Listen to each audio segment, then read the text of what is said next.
Ang Gisdakiri Food Processing po ay located sa Purok 7, Sipulo, Bacnotan, La Union.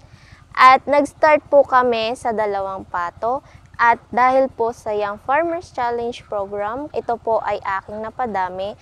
At nung sumali po ako noong taong 2022, ang sinali ko po doon ay processing category, which is yung duck binagoongan. Since yung aking family po ay nasa duck production industry na po, nag-isip po ako ng bagong innovation dahil po nakita ko po doon sa problema about sa duck industry, limited po yung processed products. Dahil po sa mga farmers na din na nalulugi in terms of duck production, nag-isip po ako ng feed formulation dahil isa po sa kanilang problema ay yung high feed cost of inputs nila. So ang sinali ko po ngayon sa Young Farmers Challenge Program Upscale National is makapagpagawa na po ako ng sarili kong processing area. Sa upscale po noong regional, which is yung 300,000 pesos, ay napunta po dito sa development ng aking production para po masustain po yung ating duck processed products, and now po yung ating Young Farmers Challenge Program National Upscale. Ang propose ko po doon is 500,000 para po sa facility ng aking processed products. Nakikitay up na po ako sa mga hotels and restaurants, mga pasalubong centers, kadiwas.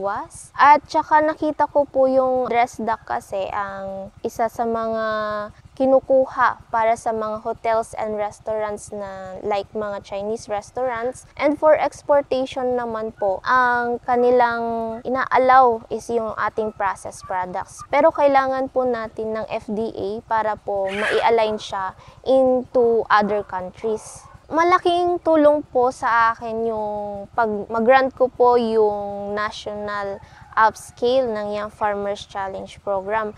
Kasi ito po ay makakatulong lalong-lalo na sa product development ng aking duck binagoongan, breast duck, and at the same time po sa duck industry, may pagmamalaki ko po na yung aking product. Siya lang yung product innovation na for export na, pero kailangan pa kasi ng mga facilities para mailabas siya into other countries. Kung tayo po ay papalari na makakuha ng national grant, which is yung 500,000, ito po ay aking ipapatayo dito po sa tabi po ng ating production area para po mas madali na din po tayong maka-process. Andun na din po lahat. Dito po sa 1,500 square meter area, dito na din po lahat ng aking production and yung aking processing area. Sa Gisdakiri, we cook and fix the taste for you.